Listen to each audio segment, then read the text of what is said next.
Assalamualaikum warahmatullahi wabarakatuh. Selamat pagi semua.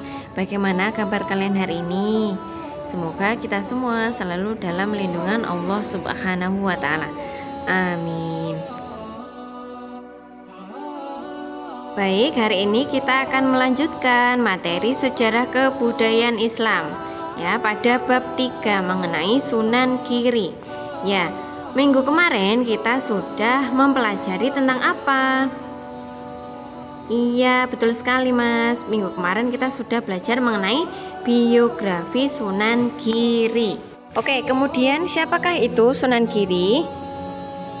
Iya, betul. Sunan Giri adalah putra dari Maulana Ishaq ya, seorang mubalik Islam dari Asia Tengah, dengan nama ibunya adalah Dewi Sekardadu, yaitu putri Prabu Menak Sembuyu, penguasa wilayah Blambangan pada masa akhir Majapahit. Oke, kemudian Sunan Giri itu juga dikenal dengan nama siapa?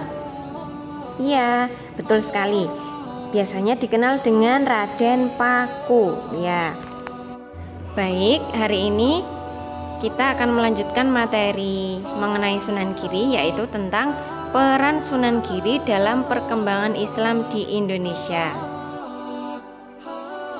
Baik, sebelum pembelajaran dimulai, marilah kita berdoa terlebih dahulu. Doa belajar ya. Bismillahirrahmanirrahim. Rabbi zidni ilma warzuqni fahma. Amin. Semoga dengan mengawali kegiatan hari ini dengan membaca doa, kegiatan pembelajaran hari ini berjalan dengan lancar dan diridhoi oleh Allah. Amin. Kita masuk materi ya, mengenai peran Sunan Giri ya. Dalam menyampaikan dakwah Islam, Sunan Giri itu memiliki peran ya, ada 4 peran. Yang pertama, berperan sebagai pemimpin agama dan penguasa wilayah Giri.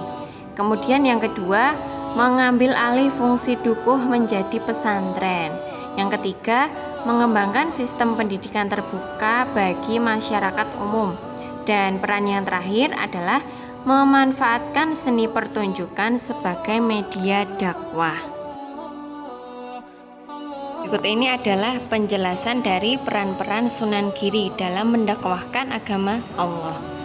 Yang pertama tadi adalah berperan sebagai pemimpin agama dan penguasa wilayah Giri. Nah, keberadaan Puri Kedaton di situs Giri Kedaton menjadi bukti sejarah bahwa Sunan Giri bukan hanya ulama penyebar Islam, melainkan juga penguasa politik di wilayahnya. Gelar Sunan Giri juga disematkan ke Raden Paku. Usaha dakwah yang dilakukan lebih leluasa dan juga meluas karena memegang kedudukan sebagai pemimpin. Nah, sebagai bagian dari Wali Songo, Sunan Giri itu juga bertugas membuat tatanan pemerintahan di Jawa. Kemudian bertugas juga untuk mengatur kalender perhitungan siklus perubahan hari, bulan, tahun, windu, menyesuaikan siklus Pakuwon, serta merintis pembukaan jalan. Kemudian peran yang kedua tadi adalah mengambil alih fungsi dukuh menjadi pesantren. Nah, salah satu proses islamisasi melalui pendidikan yang diperankan oleh Sunan Giri adalah usaha mengambil alih lembaga pendidikan Syiwa Buddha yang disebut dukuh menjadi pesantren. Pada masa Majapahit, dukuh itu dijadikan sebagai tempat pertapaan untuk mendidik calon pendeta. Lalu, oleh para Wali Songo, dukuh tersebut diformat menjadi pesantren dan peserta didik yang belajar disebut dengan santri. Dalam perjalanannya, pesantren mengajarkan berbagai macam pengetahuan, agama, kebudayaan, seni, ekonomi, politik, dan masih banyak lagi. Penyebaran agama Islam ke berbagai daerah menjadikan Sunan Giri dikenal luas hingga santrinya tidak hanya berdatangan dari Pulau Jawa, bahkan dari Makassar, Lombok, Flores, dan juga Ternate dan Tidore. Persebaran santri dari berbagai penjuru daerah menunjukkan bahwa kemajuan dan perkembangan pesantren itu diminati oleh masyarakat pada masa itu. Kemudian peran Sunan Giri yang ketiga adalah mengembangkan sistem pendidikan terbuka bagi masyarakat umum. Nah, dalam dakwahnya Sunan Giri tidak hanya mengembangkan sistem pesantren yang diikuti oleh santri-santrinya di berbagai daerah, melainkan juga mengembangkan pendidikan masyarakat secara terbuka dengan menciptakan berbagai jenis permainan anak ya, seperti yang ada di gambar. Contohnya adalah permainan jalungan, kemudian permainan jamuran, dan juga permainan gendi gerit ya. Selain permainan anak-anak, ada juga tembang-tembang permainan anak ya.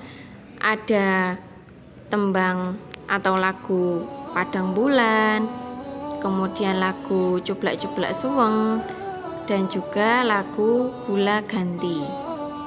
Nah, kedatangannya di tengah masyarakat dengan cara-cara unik tersebut dimanfaatkan dan memanfaatkan seni lokal menarik simpati dari berbagai tingkat usia, menjadikan Islam semakin luas. Kemudian peran Sunan Giri yang terakhir adalah memanfaatkan seni pertunjukan sebagai media dakwah. Nah, pada masa Majapahit dulu, pertunjukan di masyarakat berhubungan dengan ritual-ritual keagamaan Hindu-Buddha yang berkaitan dengan tempat-tempat sakral, pilihan hari dan waktu, kemudian sesaji dan juga busana khusus. Pertunjukan wayang tersebut merupakan pertunjukan ritual yang berasal dari cerita Ramayana dan juga Mahabharata.